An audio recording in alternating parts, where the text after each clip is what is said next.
تو آج ہم ایناتو لیون کی ایک بہت اہم کتاب پاکستان ایک مشکل ملک یعنی پاکستان ہارڈ کنٹری اس پر کچھ گہرائی میں بات کریں گے۔ جی بالکل۔ کتاب کا جو مرکزی خیال ہے نا وہ بڑا دلچسپ ہے۔ مغرب میں اکثر پاکستان کو ایک ناکام ریاست کہا جاتا ہے۔ جی ہاں، یہ تاثر عام ہے۔ لیکن لیون کہتے ہیں کہ نہیں، یہ ناکام نہیں بلکہ ایک مشکل ملک ہے۔ مطلب شدید مسائل ہیں، دباؤ ہے، لیکن پھر بھی یہ قائم ہے۔ بالکل، اور یہی مشکل ہونے کا تصور یعنی ہارڈ کنٹری ان کے تجزیے کو ایک نئی جہت دیتا ہے۔ وہ یہ نہیں کہتے کہ مسائل نہیں ہیں، وہ تو مانتے ہیں کہ ہیں۔ اچھا۔ لیکن ان کا سوال یہ ہے کہ اتنے مسائل کے باوجود یہ ملک چل کیسے رہا ہے، قائم کیسے ہے؟ تو آج ہم اسی پہلو کو دیکھیں گے لیون کی نظر سے۔ پاکستان کی یہ جو پیچیدہ ساخت ہے، اس کی بقا کے راز کیا ہیں، چیلنجز کیا ہیں؟ تو آئیے شروع کرتے ہیں اسی مشکل ریاست کے تصور سے۔ لیون کی ایک دلیل تو مجھے بڑی حیران کن لگی۔ وہ کہتے ہیں کہ پاکستان کی اصل طاقت اس کے مقامی سماجی ڈھانچوں میں ہے۔ یعنی خاندان، برادری۔ ہاں، خاندان، برادری، جاگیردارانہ وفاداریاں۔ عام طور پر تو انہیں مسائل کی جڑ سمجھا جاتا ہے نا؟ بالکل، اور یہی لیون کے تجزیے کی خوبصورتی ہے۔ وہ کہتے ہیں کہ یہ جو چیزیں بظاہر کمزوریاں لگتی ہیں یا جنہیں ہم مسائل سمجھتے ہیں، اصل میں یہی چیزیں ریاست کو ایک طرح کا سہارا دیتی ہیں۔ اچھا، وہ کیسے؟ دیکھیں، جہاں مرکزی حکومت مطلب ریاست کے ادارے کمزور ہوں یا ان کی پہنچ محدود ہو، وہاں یہ مقامی نیٹ ورکس، سرداری نظام ہو گیا یا مذہبی رہنماؤں کا اثر، برادری کے تعلقات، یہ ایک طرح کا غیر رسمی نظام بناتے ہیں۔ یہ نظام لوگوں کو جوڑے رکھتا ہے، ایک سماجی توازن قائم رکھتا ہے اور ملک کو مکمل طور پر بکھرنے سے بچاتا ہے۔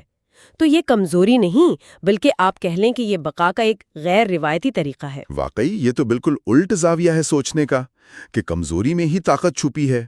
اچھا، اگر مقامی سطح پر طاقت اتنی گہری ہے تو پھر فوج کا کیا کردار ہے؟ فوج تو بہت طاقتور ادارہ مانی جاتی ہے۔ جی ہاں، اور لیون نیز فوج کو بلا شبہ پاکستان کا سب سے منظم اور شاید سب سے طاقتور ادارہ ہی قرار دیتے ہیں۔ وہ تفصیل سے بتاتے ہیں کہ فوج نے تاریخ میں کیسے بار بار سیاست میں مداخلت کی ہے۔ جی۔ اور قومی سلامتی کے جو معاملات ہیں، خاص طور پر کشمیر کا مسئلہ یا امریکہ سے تعلقات، ان پر فوج کی گرفت بہت مضبوط رہی ہے۔ فوج کا خود کو ریاست کا محافظ سمجھنا اور پیش کرنا، یہ بیانیہ بہت گہرا ہے۔ لیون اس کی وجوہات پر بھی بات کرتی ہیں۔ اور اسلام کا کردار؟ مغرب میں جو ایک خاص تصویر ہے، کیا لیون اس سے متفق ہیں یا ان کا کچھ الگ کہنا ہے؟ نہیں، وہ اس مغربی تصور کو چیلنج کرتی ہیں۔ وہ یہ تو مانتی ہیں کہ مذہب پاکستانی معاشرے اور شناخت کا ایک بہت اہم حصہ ہے، اس میں تو کوئی شک نہیں۔ ٹھیک۔ لیکن ان کے مطابق اکثریت جو ہے وہ صوفی روایات سے متاثر ہے، جو زیادہ روادار سمجھی جاتی ہیں اور مقامی ثقافت سے جڑی ہوئی ہیں۔ وہ کہتی ہیں کہ انتہا پسندی ایک مسئلہ ضرور ہے، لیکن یہ پورے معاشرے کی عکاسی نہیں کرتا۔ یعنی وہ محدود ہے۔ سمجھ گیا۔ اچھا، کتاب میں یقیناً اندرونی تضادات کا بھی ذکر ہوگا، جیسے صوبوں کے درمیان جو مسائل ہیں، زبان کی بنیاد پر اختلافات۔ جی بالکل، لیون نے اس پر تفصیل سے بات کی ہے۔ بلوچستان، سندھ، پنجاب، خیبر پختونخوا، ان کے آپس کے تعلقات، قوم پرستانہ جذبات، مرکز سے شکایات، وہ ان سب کا جائزہ لیتی ہیں۔ تو وہ پاکستان کو ایک قوم نہیں مانتے؟ وہ یہاں تک کہتی ہیں کہ شاید پاکستان کو ایک واحد یکجان قوم سمجھنے کے بجائے مقامی قوموں کا مجموعہ سمجھنا زیادہ درست ہوگا۔ یہ جو اندرونی تفریق ہے، یہ بھی اس ملک کو مشکل بناتی ہے۔ اور دوسرے ادارے جیسے عدلیہ ہے، پولیس ہے، بیوروکریسی، ان کے بارے میں کیا خیال ہے لیون کا؟ ان پر تو اکثر سوال اٹھتے رہتے ہیں۔ وہ ان اداروں کے مسائل کو تسلیم کرتی ہیں۔ بدعنوانی ہے، دباؤ ہے، کارکردگی کے مسائل ہیں، یہ سب وہ نوٹ کرتی ہیں۔ لیکن ساتھ ہی وہ یہ بھی کہتی ہیں کہ ان اداروں کی جڑیں عوام میں پھر بھی گہری ہیں۔